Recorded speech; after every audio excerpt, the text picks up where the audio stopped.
tama po yung statement na narinig ko. Tama po ba na part of the subsidy given by the national government would go to investment? Mr. Chair, Yes or no? tama siya. Pero Yun lang po ang tanong ko. But let me proceed. Wag na po kayo mag-explain.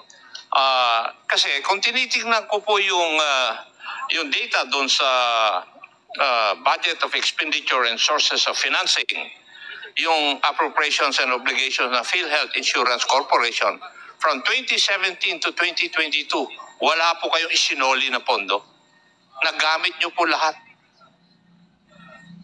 So, totoo na nagbayad kayo sa benepisyo at ininvest ninyo. Pero sa tingin ko, mas malaki po yung investment na ginawa-gawa po ninyo eh.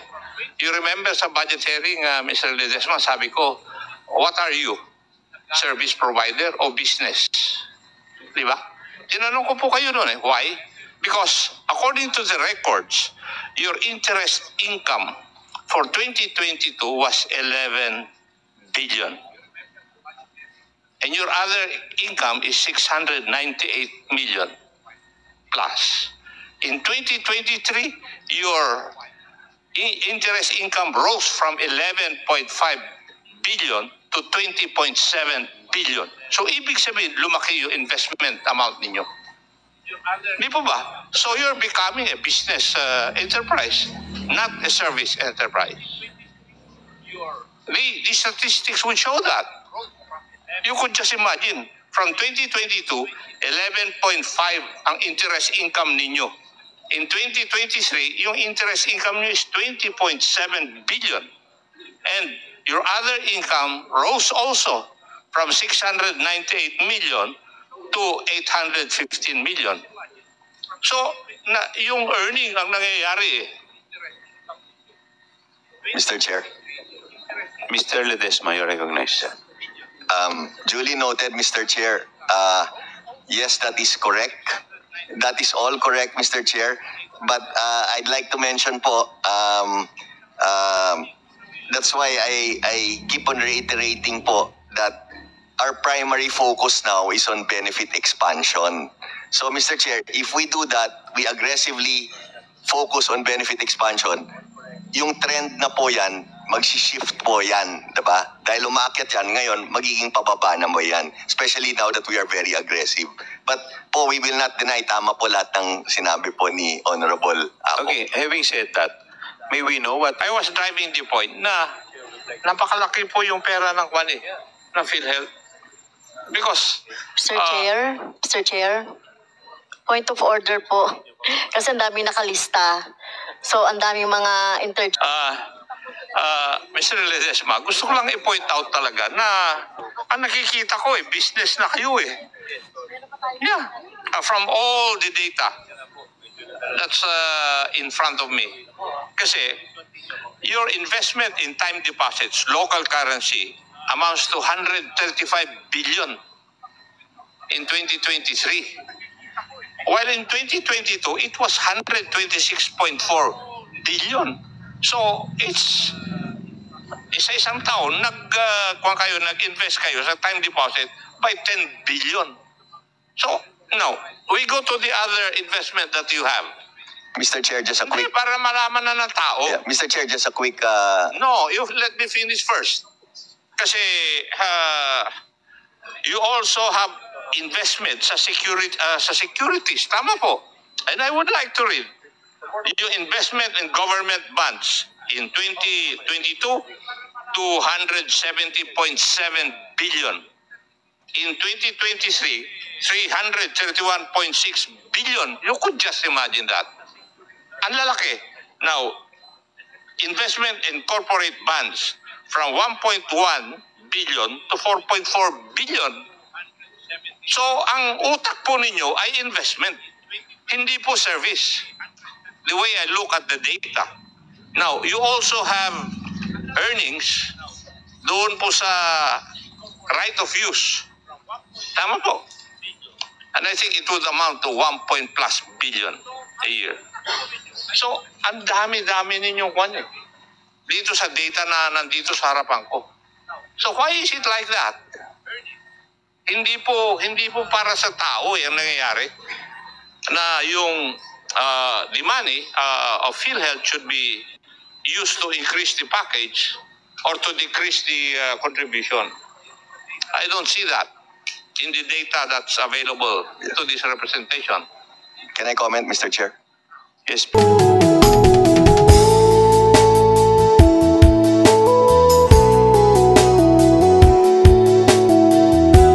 Emmanuel Ledesma Jr.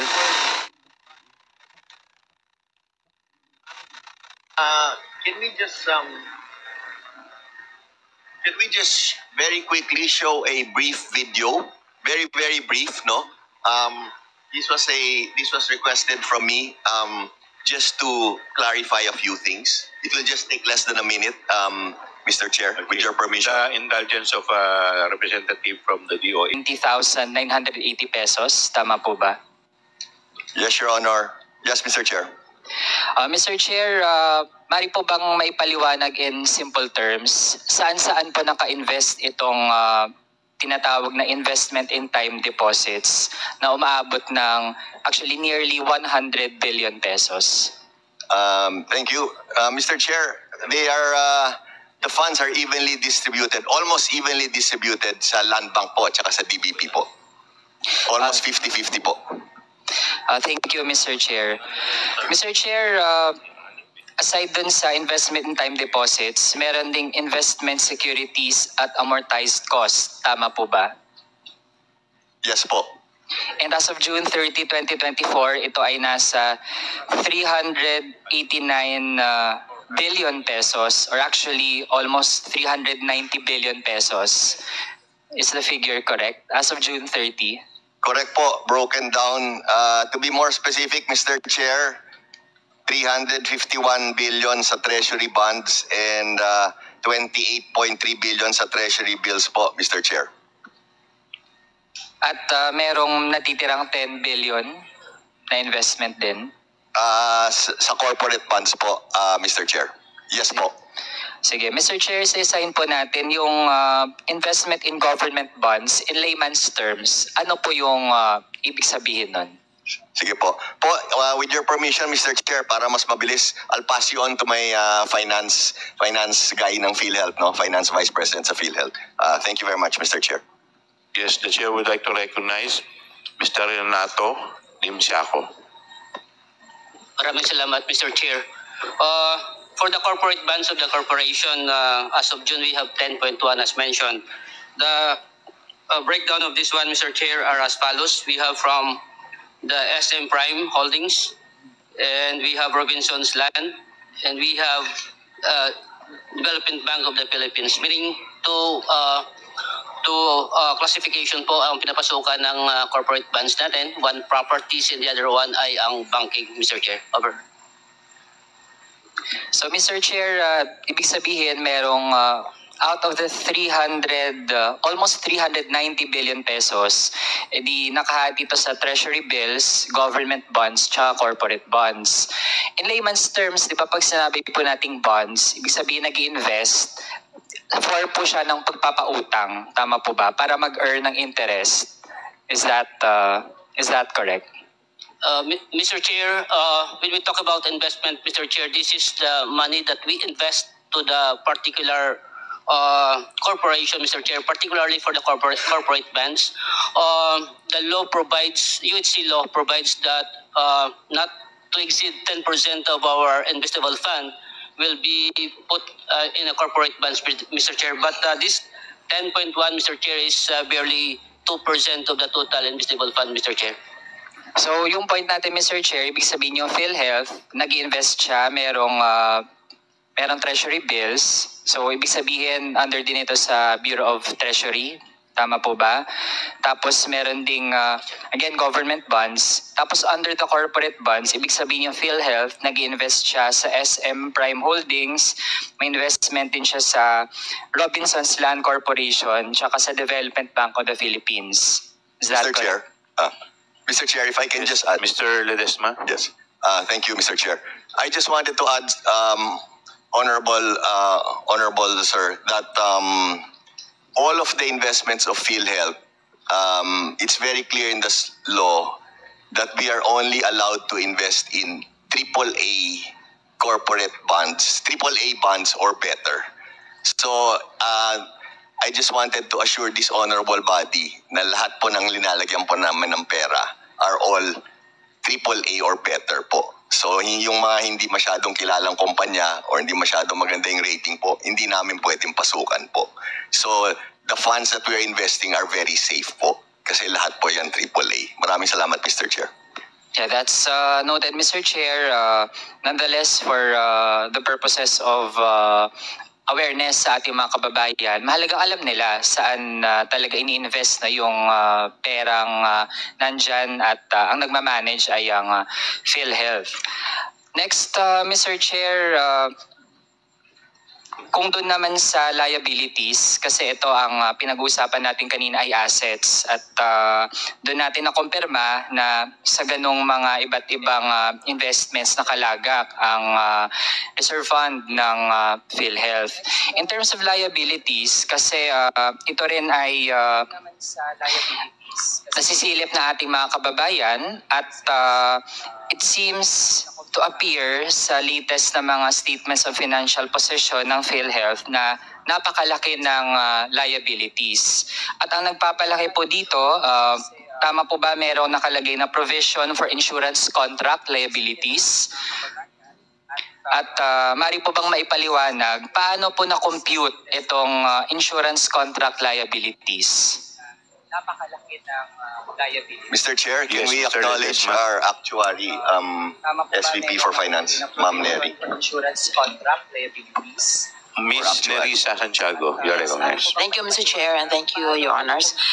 Yung po insurance contract liabilities, this is in compliance with the Philippine Financial Reporting Standards 4, wherein nire-require po tayo na i-put up as liabilities yung pong future na kakailanganin ng korporasyon para sa ibabayad na future na benefits, minus po yung matatanggap ng korporasyon. So basically, ang formula po ng insurance contract liabilities is the present value of the future benefit payouts plus the present value of admin cost to administer these claims minus po yung present value of the contributions that the corporation will be receiving. Thank you, Mr. Chair. Follow up, Mr. Chair. Gusto din natin i-confirm yung figure na as of June 30, ang provision for insurance contract liabilities ay nasa 1 trillion 1,149 billion, or it's actually, well, roughly 1.15 trillion. Tama po ba yung figure natin? Ang provision... Yes, Mr. Chair. Mr. Lim Siaco, you're recognized. Yes, Mr. Chair. Okay, That's, thank you. 1.15 billion, Mr. Chair. Trillion, Mr. Chair. Thank you, Mr. Chair. So, gusto din natin i-clarify ito kasi kung titingnan lang siya na ganon, parang lalabas na ang laki ng liabilities ng PhilHealth. Pero gusto din nating mabusisi, paano ba na-compute ang ganitong amount ng liabilities? Kung titingnan lang siya na ganon, parang lalabas na... Yes, Miss Nerissa Santiago. Thank you, Mr. Chair, and thank you, Your Honors. Yun pong insurance contract liabilities, kinocompute po siya sa bawat miyembro na nakapaloob po sa korporasyon as of December 31, 2020. For example, for this case, 2023, no? So, ito pong miyembro na to, may in-expect po tayong babayaran every year in the future hanggang sa mamatay po itong miyembro na to. In-expect po natin na mag-avail siya ng hospital benefits and that would be that is being estimated and discounted to the present. So, halimbawa po, meron po tayong miyembro na 40 years old. So, ito mong 40 years old, in-expect po natin siya, hindi man po siya every year kakailanganin yung benepisyo, meron po tayong in-estimate na magkano po yung value ng benefit payout niya every year. Tapos po, kasama po doon, yung kinakalculate is the admin cost sa pag-administer nito pong pagbabayad ng claims para sa taong ito. And then, minaminus po natin yung contribution ng taong ito para pong kinukuha natin yung balance between what we will be paying out for this person minus po yung contribution na marireceive natin from this person. So, this is an estimate of future liabilities. So, kung mas malaki po ang in-expect natin na halimbawa, ang in-expect po natin, mabubuhay siya hanggang age 100, ganyan. May expected benefit payouts po tayo, pero ang contribution niya hanggang age 60 lang po. So, kaya po minsan, mas malaki po yung future liabilities natin kasi po yung pagbabayad po is hanggang age 60 lang. Okay. So, Mr. Chair, para lang po, Yes, with the indulgence of Congressman Okay, Manuel, Within the Chair would like to recognize the Honorable Stella Kimbo. Mr. Chair, baka lang kasi malito ang ating mga kababayan. Hindi naman po kasi life insurance company ang PhilHealth. Ang pinag-uusapan po natin dito ay annual insurance contract. Ito po ay isang pay-as-you-go insurance contract. Ibig sabihin, annual renewals ang binabayad po na premiums ng mga miyembro ay annual po. Kaya ang pinag-uusapan dapat natin dito na ICL ay para sa isang taon lamang. But we can stretch that because under the law, sinasabi na ang reserve fund natin ay dapat ay umabot ng 2 taon. Kaya pwede natin pag-usapan 2 taon. We should not be talking about preparing for liabilities for the entire lifetime of a member. Paano tayo magkakaroon ng liabilities na aabot ng 1 trillion pesos?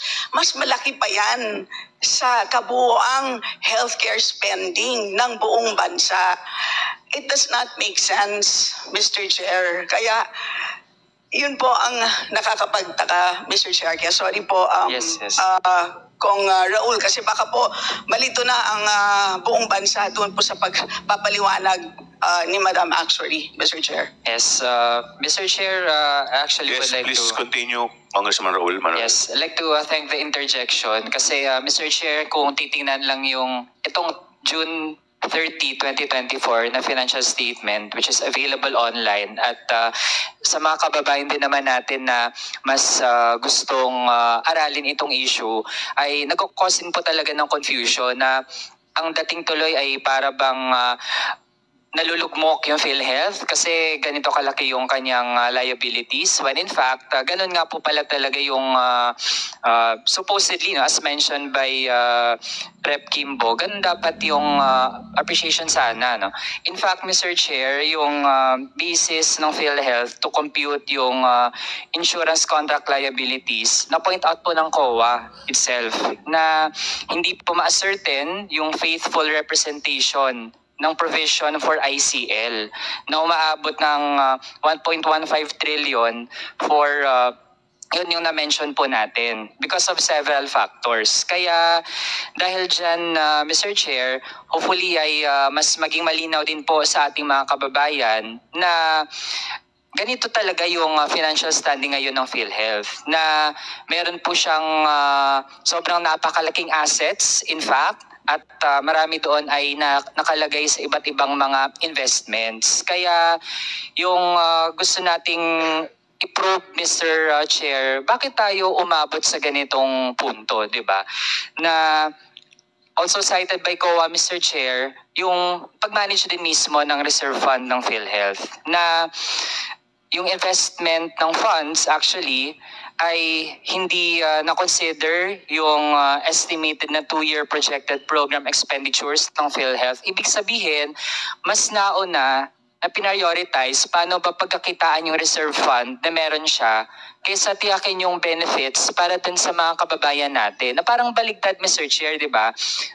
Supposedly sinet up yung PhilHealth para tiyakin yung kalusugan ng mga kababayan natin. Tapos kung meron siyang sobrang pera, yun yung gamitin niya, pwedeng, halimbawa, may invest siya, tapos tingnan niya saan siya pwedeng mas kumita. Ganun sana yung priorities, Mr. Chair. Pero in the past years talaga, kabaligtaran po yung nangyari. And in fact, even COA cited this sa kanyang mga naging audit reports sa PhilHealth. So with that, Mr. Chair, so to wrap up in my interpellation, Mr. Chair. Yes, before I recognize you, gusto ko lang umaunawaan yung point ni Congressman Raul Manuel. So ang punto po ninyo, parang mas prioritize yung investment kaysa sa pagtulong sa healthcare. Tama po ba? Ganun yung po ba lumalabas, punto Mr. ninyo? Chair. Based mismo dun Which is sa... kaya mandate ng PhilHealth is yung healthcare ang dapat na tinitignan. Tama po ba? Yes, Mr. Chair. Okay. Based on the financial standing at kinaka-proud Okay. po yun ng PhilHealth. So would you pero like yun to pala yung respond to lumalabas. that, Mr. Ledesma? Yes, Mr. Chair, please. Thank you, Mr. Chair. Thank you very much, Mr. Chair, and we appreciate and duly noted on your comment. No, we will look closely into it. No, naintindihan po namin yung magandang comment po, Mr. Chair. No, we will look closely into it.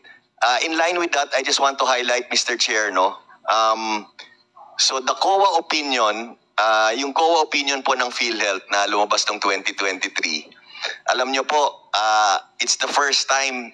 I don't even think we can remember when PhilHealth ever received ang opinion, ang binigay namin kasing opinion, it was a qualified opinion, Mr. Chair, no. And historically, either adverse or disclaimer. It was the first year this year, Mr. Chair, in 2023, I'm sorry, that we received a qualified opinion. I think, Mr. Chair, that's a testament to na talagang moving forward po ang PhilHealth. No? Malaking improvement sa amin yun. No? But again, duly noted, and thank you, Mr. Chair. I think it's a very interesting comment and opinion. No? We will, I personally will look closely into it and review. We may have to change our policy. No? Thank you very much, Mr. Chair. Okay. Following that line of questioning of Congressman Raul Manuel, curious lang ako dito sa isang article na nabasa ko about the comment of the President. Ang sabi po dito ni Presidente, there was this one chance interview. Ito po ay nilabas ng Inquirer. Sabi po ng Presidente, the reason we do not want to subsidize PhilHealth because the subsidy uupo lang sa bank account ng PhilHealth. Hindi magagamit Marami tayong paggagamitan noon, so that's the simple explanation there. Now, my question is, yung subsidy po ba ninyo, saan nyo normally pinapasok na account ito? Sa savings, sa time deposit, o sa current? Mr. Chair, Yes, please. of course, the subsidy from the national government receive po ng ating kahera, and ito po ay pinapasok natin dalawang bagay po. Benefit payment, pambayad natin sa mga benepisyo. Pag hindi po natin magagamit, Mr. Chair, of course we have also collection from the direct contributors, ay pinapasok po natin ito sa investment po. Saan sa? Investment. Sa investment din. Opo. So ibig sabihin, yung subsidy na supposedly ay binibigay ng gobyerno na tulong para magamit sa healthcare na ipapasok sa subsidy, hindi sa healthcare. Mr. Chair, let me clarify, Mr. Chair. Please clarify. Pambayad po natin sa ating benefit from the healthcare providers, Mr. Chair. That's number one. Pag hindi po siya magagamit because mayroon naman tayong enough funds from the direct contributors as well. Kasi ano Ano pong instance na nagamit ninyo yung subsidy?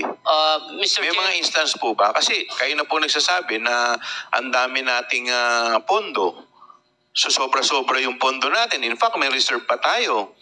Tapos ngayon, may subsidy. May reserve na, may subsidy pa. So, kasi parang ang interpretation ko dito, kung tama yung pagkakaintindi ko, binibigyan tayo ng subsidy para gamitin sa healthcare, pero nangyayari, parang ngayon, naririnig ko po, additional investment na naman po. Kasi, susundan ko po yung statement pa ng ating Pangulo. Ang sabi po ng ating Pangulo,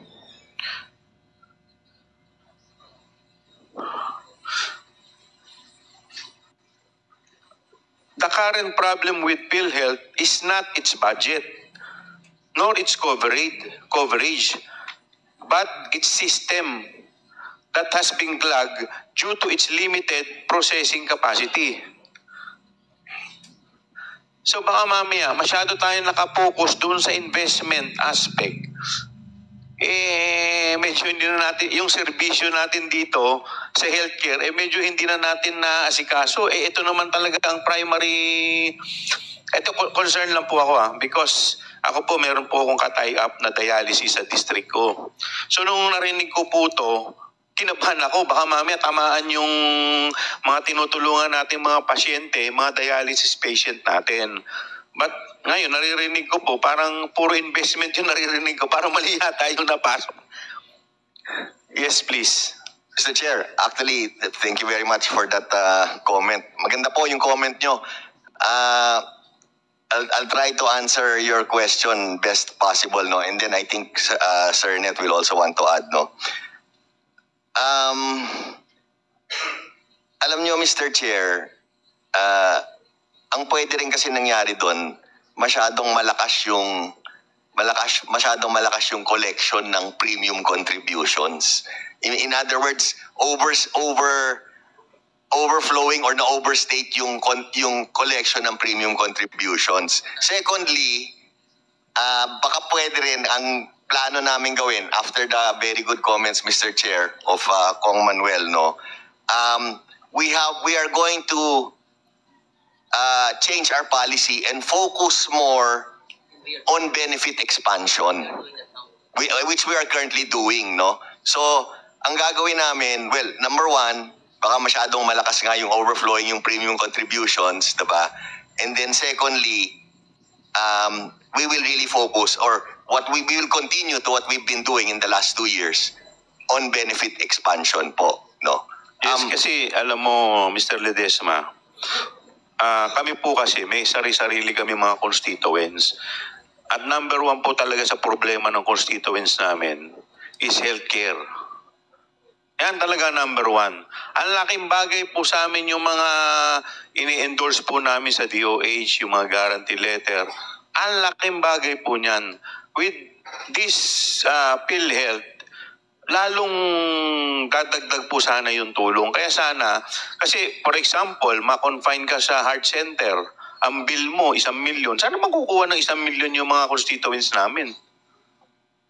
Diba? Kaya kami, sa totoo lang, kung kinakailangan namin lumuhod sa DOH para matulungan yung constituents namin, ginagawa namin eh. Kaya sana ito pong PhilHealth, mag-focus tayo dito sa talagang focus natin, which is yung healthcare benefit instead sa investment. Because, sorry Mr. Ledesma, chinek ko yung background mo. Investor, mga pinanggalingan mo pala sa mga investment, asset, liability, sum. So galing ka pala sa mga, so I understand magaling ka sa investment. But this is an entirely different matter. So dito, ang investment natin dito, buhay ng tao. Yun ang tinitingnan namin lahat ng mga congressman dito. The Chair would like to recognize Congressman Jir Bungalon. Thank you, Mr. Chair. Kanina, Mr. Chair, binabanggit ho ninyo na yung government subsidy na pupunta ho doon sa investment. Mr. Chair, can I make a quick comment to your point before? Very Sure. quick lang. Sure. Sorry, Mr. Chair. Yes, please. Sorry lang, very quick lang, Mr. Chair. Again, I agree completely po with what you said, no? That's why I want to reiterate, we're focusing on benefit enhancements. Katulad po yung sinasabi nyo, yung 1 million, kunyari may heart issue. That's why we are focusing on benefit enhancements and we are being very aggressive. Like for example po, yung breast cancer, diba dati 100,000, ngayon nasa 1.4 million na.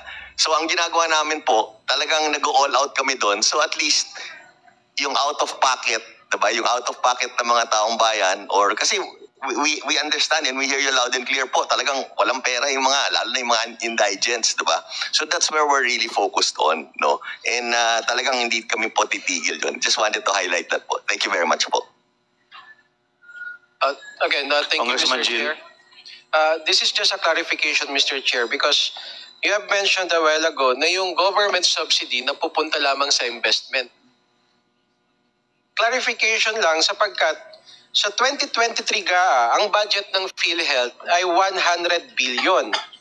At ang 80 billion doon supposed to be should cater to the indirect contributors. So bakit nyo ini-invest yung subsidy ng government na supposedly yung 80 billion or certain percentage of that budget must cater to the indirect contributors. Same with the 2024 GAA. Ang budget ng PhilHealth is 60 billion.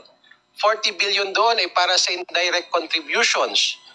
So, hindi yun natin maintindihan bakit napupunta lahat sa investment.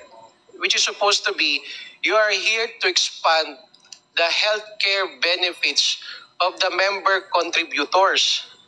Now, ang question ko lang, Mr. Chair, with the excess funds which you can utilize for the expansion of the healthcare benefits, would that also can cater to the indirect contributors? Pwede mo nyo ba i-cater pa yun? Instead, even if without the subsidy from the government, you have so many excess funds eh. Mr. Chair. Please, Mr. Lim Siaco. Maraming salamat, Mr. Chair.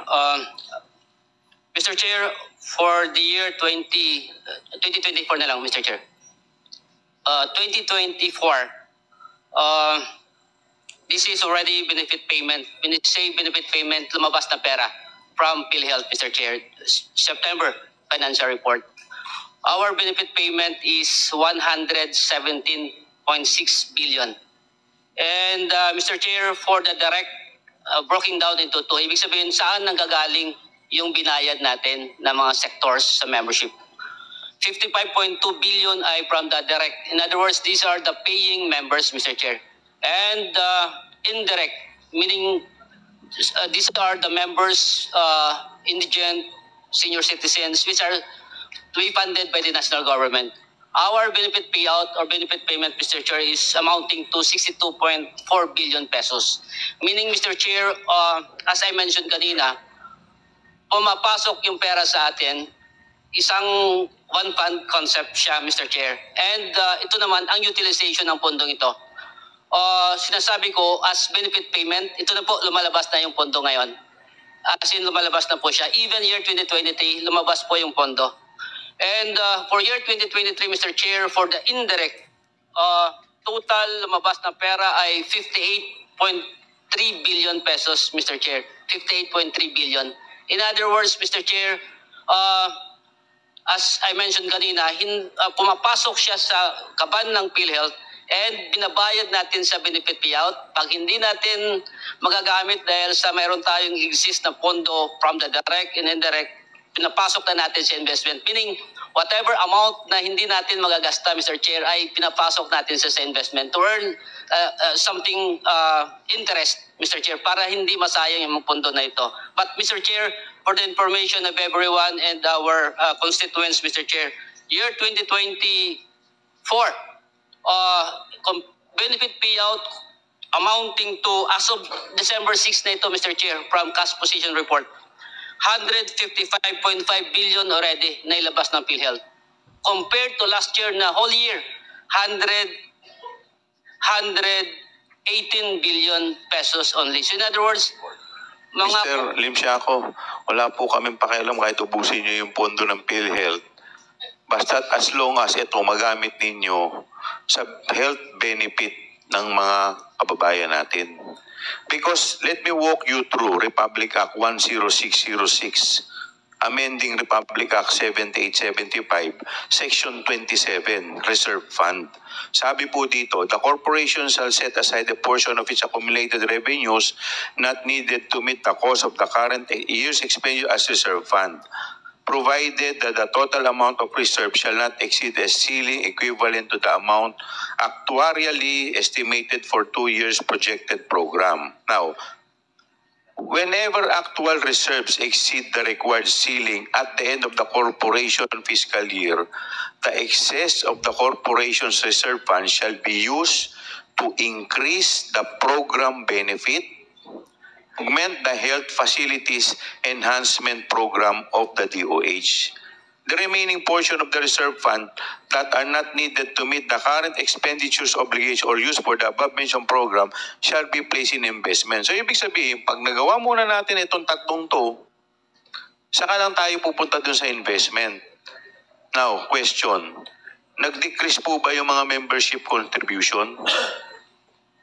Ano po yung nagawa ninyo para mag-decrease yung membership contribution at ma-increase yung program's benefit? Mr. Chair. Please, Mr. Ledesma. Thank you. Thank you very much, Mr. Chair. So first of all, Mr. Chair, on the increasing of benefits or benefit packages, in the last 2 years po, dun very aggressive tayo, no? And like I said earlier po, next month, another 50% increase almost across the board, no? On the decrease in premium contributions po, wala po pa kaming nagagawa doon.